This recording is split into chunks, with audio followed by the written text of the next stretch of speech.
Hey guys, Luke here back on Sean's channel. Today I'm bringing you guys Cyber Dragons yet again. So my last Cyber Dragon deck profile was the first profile I put out with the new support with Cyberdark Wurm and Cyber Jormungandr.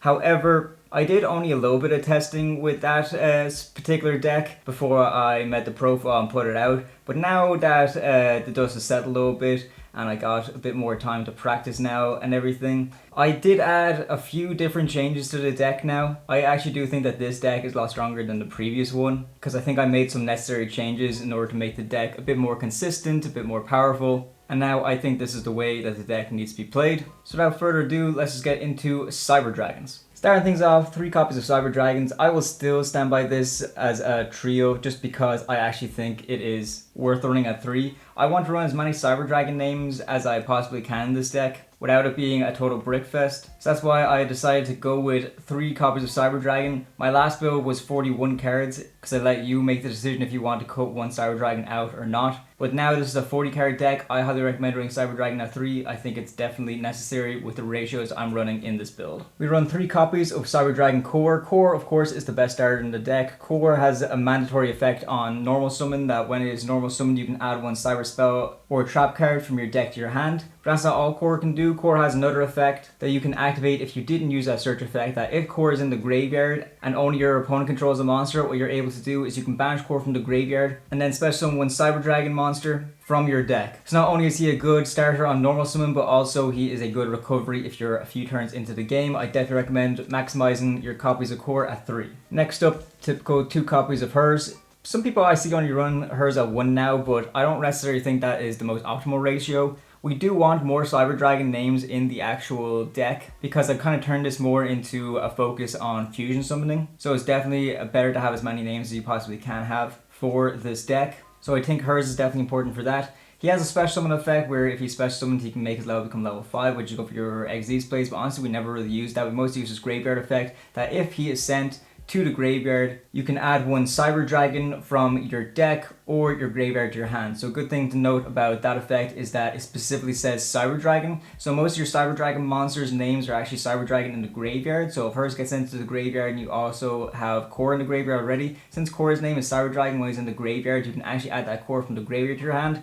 Or differently being that if you get Herz gets sent to the graveyard, you can add 1 copy of Cyber Dragon. It needs to be original Cyber Dragon from your deck to your hand. I think Herz is very essential to run at 2 copies. I wouldn't run it at any less. I run 1 copy of Nachster. I think Nachster is fine to run at 1 copy. It's not an over necessity. He is a fairly decent starter, but honestly I mostly use him as an extender. He has the effect that you can discard 1 other monster and then special summon Nachster from your hand. And then if he is normal or special summon, you can target 1 machine monster with 2100 attack or defense in your graveyard and you can special summon it, which is very great for if you're going with the play that you have Nachster and the original Cyber Dragon in your hand. You can activate Nachster, pitch Cyber Dragon, Nachster gets special summoned, then Nachster effect can special summon out that Cyber Dragon that you just discarded. But not only that, since a lot of our Cyber Dragon monsters have 2100 attack, it can actually be a good bit of recovery because if you're later into the game, Nachster can bring back your Cyber Dragon Seeger, your Infinity, or even your Nova if you want. So I definitely think Nachster is worth playing, just only at 1 copy. Next off, 1 copy of Cyber Jormungandr. I know everyone is saying in the comments that you need to run this at 3 copies, but honest to God, I absolutely hate this support. I think this Cyber Dragon support is probably some of the worst support that the deck could have gotten. In terms of they're okay, however, the potential that these cards have are far superior than what we actually got.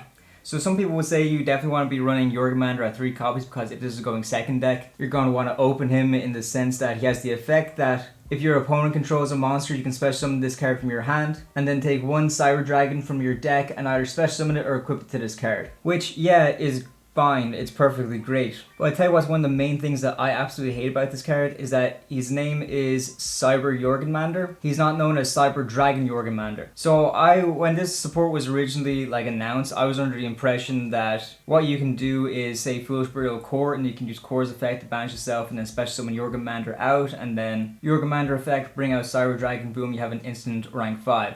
However, since he's not Cyber Dragon Jormungandr, Core can't bring him out off its effect because Core's effect specifically says that you can special summon 1 Cyber Dragon monster. Cyber Jormungandr is not a Cyber Dragon monster, which of course really sucks because we can't take advantage of it in that aspect. But not only that, pretty much most of the Cyber Dragon monsters have the same effect where their name becomes Cyber Dragon when they're on the field or in the graveyard. And Jormungandr does not have that effect. So not only is he not a Cyber Dragon monster, but his name can't even be manipulated to become Cyber Dragon. So say if you're stuck with just Jormungandr on the field, his effect gets negated in some weird way and it's just him on the field, you can't contact fuse for your Chimeratech Fortress Dragon because Chimeratech Fortress Dragon needs Cyber Dragon and 1+ or more machine type fusion monsters. 1 Cyber Dragon and 1 or more machine type monsters. So Jormungandr on his own on the field is completely useless. He has low attack stats and granted high defense with 2100, so even if you're forced to play the defensive, he's not all that big, and also he cannot be normal summoned or set. So honestly, I just find this card a complete pain, a complete waste of potential. Honestly, I'd be happy to play more copies of this if his name was at least Cyber Dragon Jormungandr, or if at the bare minimum his name became Cyber Dragon while he's on the field or in the graveyard. But those two like critical aspects of these monsters are completely missing from this card, which I think just makes it way worse. I genuinely don't really like this card at all, but I think he can come in handy for some plays in order to bait them out. But other than that, I find this absolutely terrible. I've never been so disappointed in one of my favorite decks getting support as I've had been with these two Cyber Dragon cards. I'll get to the other one in a minute, but upon further reading with Jormungandr, I just really don't like this card at all. I think 1 copy is more than enough. The only fusion you can go into using this guy's material really is the Mechanical Dawn, because all the other dudes need Cyber Dragon monsters. Like, you can't use this for your Rampage Dragon, you can't use this for your Megafleet. I would like to make the argument that he's good to use to go into your Chaos Angel, but however, when you activate Jormungandra's effect, you're locked into the machine, so you can't even go into Chaos Angel after his effect resolves. So honestly, I think this is more than enough to run at 1 copy. If you guys want to argue with me in the comments, go ahead. I still stand by my decision. I think Jormungandr is such a huge letdown that I can't fathom running him at more than 1 copy. So that's all he's being played at. Next up, running 1 copy of Cyberdark Chimera. It's only 1 of 2 Cyberdark monsters that I actually run this deck. If you want to play more Cyberdark monsters, then maybe check out Sean's Cyberdark deck profile. I'm trying to lean this more towards the actual Cyber Dragons as much as I can. But Cyberdark Chimera is still fairly good anyways because he has the effect that you can discard 1 spell or trap card and you can add 1 power bond from your deck to your hand. And if that effect resolves, once during the turn, when you fusion summon a monster, you can also banish the monster from your graveyard as material for its fusion summon. So it's just a really good way for us to turn our power bond into an overload fusion, which I just think is very, very good. But not only that, Cyberdark Chimera also has another effect that comes up now, considering that we run the new Cyberdark Wurm. That if this card is sent to the graveyard, you can send 1 Cyberdark monster from your deck to the graveyard with a different name from the cards in your graveyard. So that's a good thing to note with Cyberdark Chimera that actually comes up now, because with Cyberdark Chimera's effect, you're going to be dumping your 1 copy of your Cyberdark Wurm. I originally ran it at 2 copies just because I thought it was a little bit better. But I keep forgetting that this card's effect is once per duel, which honestly, I don't mind once per duel effects too often. But when a deck gets so little support in terms of extenders and stuff like that, having 1 of the extenders be a once per duel effect, I think is absolutely insane. This could have 100% been a once per turn effect, and Cyberdark / Cyber Dragons would still be a very low rogue deck. I think it's absolutely ridiculous that this effect is once per duel. But the one thing I will give Cyberdark Wurm is that he has the effect that this card's name becomes Cyber Dragon while it's on the field or in the graveyard. So I have no idea why Cyber Jormungandr doesn't have that effect, yet Cyberdark Wurm does. It's like they made a mistake when designing these cards. But either way, Cyberdark Wurm is still fairly good, not only because he has the effect, but also he has another effect where, if this card is in your hand or graveyard, and you have another machine cyber monster in your field or graveyard, you can send 1 Cyber Dragon monster from your hand or deck to the graveyard, and then special summon this card. Then you can add 1 cyber spell / trap from your graveyard to your hand, which is absolutely great. Honestly, this would have been like the best bit of support that this deck could ask for if that wasn't a once per duel effect. Yeah, I don't know why they made this effect a once per duel effect. Maybe it's because you're able to add a cyber spell / trap card from your graveyard to your hand after the effect goes through. So it might encourage people to run less cyber spells to make room for more non-engine and stuff like that. But honestly, this is just absolutely ridiculous that this is a once per duel effect. I think the main reason why I ran it at 2 copies beforehand was because I liked the idea that its name was Cyber Dragon while it's on the field or in the graveyard. And if we have 1 copy of Wurm in our hand and Chimera goes to the graveyard, we can still use Chimera's effect to dump the Wurm from deck into the graveyard so we get more names in the grave. However, I just don't think it's all that worth it upon further speculation. So I think Wurm is more than enough to run a 1 copy in the deck. If his effect was not once per duel, we would definitely be running more than 1. However, that once per duel effect really messes us up. That concludes the new support that this deck has gotten. And as you can probably tell, I'm still enraged with how poor the support actually was. Next up, 1 copy of the Star Destroying Kaiju. It's just a searchable Kaiju off of Cyber Repair Plant, and it's a Kaiju that we can easily remove with the likes of Chimeratech Forces Dragon. Searchable Kaijus are always a necessity to run if you have the ability to do it, especially when you can easily get rid of them from your opponent's side of the field with next to no hassle. So 1 copy of Star Destroying Kaiju is definitely essential. 1 copy of Therion King Regulus, not so much an extender per se, but definitely a good little boost in terms of battle stats, and also a negation, which we can easily bring out because pretty much all of our main deck monsters besides the hand traps are machine monsters, so we have no problem bringing King Regulus out. And finally, 1 copy of Disablaster, the Negation Fortress. I don't really find it a necessity to have to run it at 3 copies anymore. We're not running Machine Dupe anymore. Disablaster mostly works as an extender, not so much a part of a main combo or gimmick, so 1 copy I think is more than enough. Going to hand traps now, 3 copies of Fuwalos. This is a going second build, so we want to make sure that we take full advantage of Fuwalos because combo decks are still the meta, and if we can find a way to take advantage of them popping off, then we'd want to do that. So 3 copies of Fuwalos I think is definitely essential to run in this deck. And then rounding off the monsters, 3 copies of Ash Blossom. Ash Blossom is just very universal. It can be sided out depending on what you're going up against, but relatively speaking, Ash Blossom is great against pretty much every deck in the meta, so 3 copies of it I think is very important. Going to spells now, 3 copies of Cyber Emergency. It's just a searcher of the deck. You can add 1 Cyber Dragon monster from your deck to your hand, and keep that in mind for how bad Jormungandr is, because Cyber Emergency says you can add 1 Cyber Dragon monster, and Jormungandr is not a Cyber Dragon monster, he is a Cyber monster, so you can't even add him off of Cyber Emergency. Insane. Ridiculous card design. 3 copies of Emergency anyways. 1 copy of Cyber Repair Plant. This is another searcher of the deck, but it can also be used as a recycling card because it has the effect based on the amount of Cyber Dragons you have in your graveyard. So if Cyber Dragons in your graveyard, you can activate 1 of the following effects, but if you have 3 or more Cyber Dragons in your graveyard at activation, then you can activate both these effects and resolve in sequence. So the first effect being that you can add 1 light machine monster from your deck to your hand, i.e. that's a very easy way for us to search for Kaiju. And B, the second effect is target 1 light machine monster in your graveyard and shove that target into the deck. So it's just another good way of recycling some of our monsters so we don't complete deck out. So 1 copy of Repair Plant, very important. We're doing 1 copy of Cyberdark Realm. I was debating running this at 2 copies just because it can essentially be a good combo starter on its own, but considering that we have ways to search it, I don't necessarily think that is a necessity anymore. We mostly just use this to be searched off a Core's effect, then we can activate Realm, Realm can add us Chimera, and then Realm can also let us do an additional normal summon of a Cyberdark monster, meaning that would be that Chimera. So there are some crazy boards that you can build using just Core, with this card being an integral part of the strategy. So Realm was of course very important, but I think running out 1 is more than enough for the build. Probably going to get some hate for this, but I run 2 copies of Power Bond. I just like the idea that we're leaning more towards into fusion summoning for this build. And if you're running a fusion deck with only 1 card to fusion summon, then that's just a recipe for disaster. I know we still have Proxy F Magician in the extra deck in order to fuse, but honestly I just think 2 Power Bonds are very, very good. If you're leaning more towards Cyber Jormungandr's effect and you want to run more copies of that and polymerization, you can absolutely go ahead. But I think 2 Power Bonds is good enough for me, especially because it needs to be in your deck to get Chimera's effect to fully resolve. So if it's in your hand, then you're kind of screwed in that sense. So having an extra copy to make sure that we don't get too screwed when we open it, I think is very, very important. 2 copies of Clockwork Night. I think I only ran this at 1 copy during my last build, and 3 copies before that. However, with the new Link monster whose name is Clockwork Night, we have an easy way for us to search it. So although it is a very powerful card and very integral for a strategy of contact fusing your opponent's board away, I think 2 copies is still more than enough.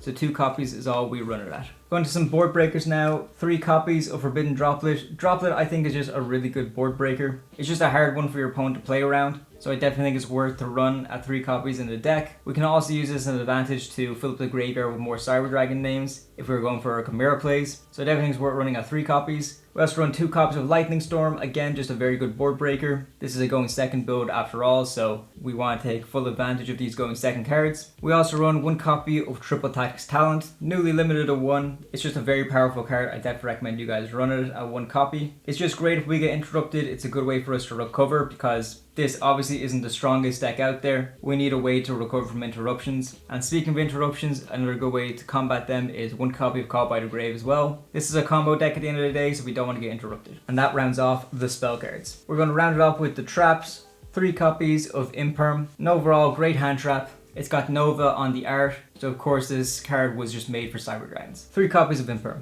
Going into the extract now, we'll start off with the links. We will run 1 copy of Cyber Dragon Seeger. Seeger only needs to be ran at 1 copy because honestly, he's not too essential to the strategy anymore. He is of course very, very good, especially if he's being paired with Chimeratech Rampage Dragon to go for an OTA that way, because Seeger has the effect that during the battle phase, if he did not attack, he can target 1 monster with 2100 or more attack on the field. Then for the rest of the turn, that monster gains 2100 attack. So if you're pairing that with Rampage Dragon, who has the ability to attack 3 times, you can essentially go in for 4200 3 times, or even if he's brought out with Power Bond, that's 6300 3 times. So it's an easy way to win the duel from there. So 1 copy of Seeger. 1 copy of Proxy F Magician. We mostly just use this as a way to fusion summon, but this can also be part of an integral combo that can get you a massive board using just core, because most of the time with Proxy F Magician we're using this fusion summon effect to go into the Mechanical Dawn, which gives us a spell or trap card negate. So Proxy F Magician is very good for bringing out him. So I definitely want to run it at 1 copy. 1 copy of SP Little Knight. SP is just an absolute powerhouse of a card. It's not uncommon now to see people just go with SP Pass going into game 2 and stuff like that. So I say, why can't we do the same thing? And finally, rounding off the links, 1 copy of Clockwork Night. If this card is link summoned, you can send 1 face of continuous spell you control to the graveyard, and you can add 1 Clockwork Night, the spell card, from your deck to your hand. This is good because it's part of the strategy where we would already have Cyberdark Realm on the field when we bring out Clockwork Night, so Clockwork Night can actually get rid of that realm in order to search us spell card Clockwork Night, which is no problem at all. But also Clockwork Night has another effect where you can target 1 machine monster with 1000 or less attack in your graveyard, then you contribute 1 machine monster, accept this card, and if you do, you can special summon that targeted monster in defense position. This is an integral part of combos. We might go into that into another video. But for the time being, trust me, Clockwork Night is essential to run on 1 copy. Going on to the XZs now, 1 copy of Cyber Dragon Nova, 1 copy of Cyber Dragon Infinity, and 1 copy of Zeus. It kind of breaks my heart to have to run Infinity and Nova at 1 copy now. Especially because I think Cyber Dragon Infinity is probably my favorite card in this deck. I just think it's such a cool boss monster. The fact that it has the multiple effects including an Omni Negate, I think it's just really, really cool. However, the extra deck is getting very, very tight. So some sacrifices had to be made,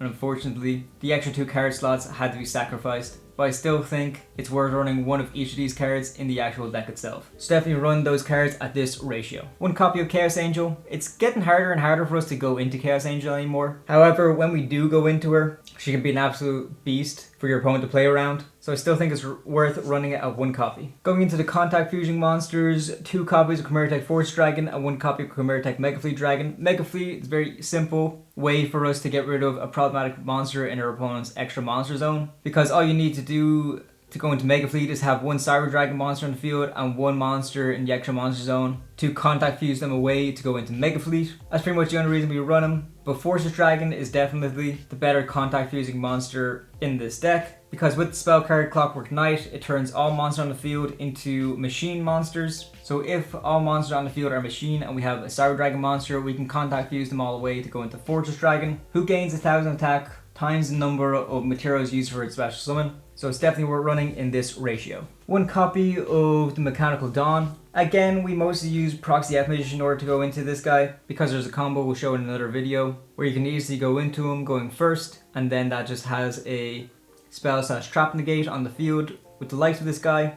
But also we can use Power Bond in order to go into him, because all it takes is 2 light machine monsters in order to go into her. And then considering its attack is 0, we don't actually take any damage out of Power Bomb because of that. And that Power Bomb can also be recycled, because this card has the effect that if this card is fusion summoned, you can activate this effect during the standby phase of the next turn. You can add 1 card from your graveyard to your hand with the effect that fusion summons a monster. So if you use Power Bond to go into her, she hits the field, Power Bond goes to the graveyard, you can add her effect, and then during the next standby phase, Power Bond will get added back to your hand. So it's a nice bit of recycling off of that. So 1 copy of Mechanical Dawn I think is very important. We run 2 copies of Chimeratech Rampage Dragon. Rampage Dragon is just absolutely great. It needs 2 or more Cyber Dragon monster to go into her, and when she is fusion summoned, you can destroy spells and trap cards on the field up to the number of materials you use to go into her, so it's good back row removal as well. And also she has the effect that once per turn you can send up to 2 Light Machine monsters from your deck to the graveyard, and if you do, for each monster sent to the graveyard, this card gains 1 additional attack, so it's a very easy way for us to get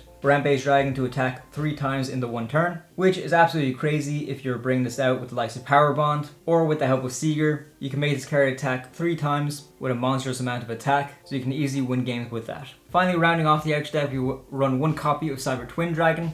I still think Twin Dragon is very good because all it needs is 2 Cyber Dragons in order to go into her. It can attack twice, and if you use Power Bond to go into her, that's a 5600 attack monster that's able to attack twice. It doesn't get much more powerful than that. I think Twin is absolutely essential to run in the extra deck. If you want to change it out with Cyber End Dragon for nostalgia reasons or anything like that, you can absolutely go ahead. But I think just from a power perspective, Twin Dragon is very good. I think Twin Dragon is the superior choice. I'll breeze through the side deck because there's only 1 change from the last time I showed this off. There's not a whole lot new to talk about.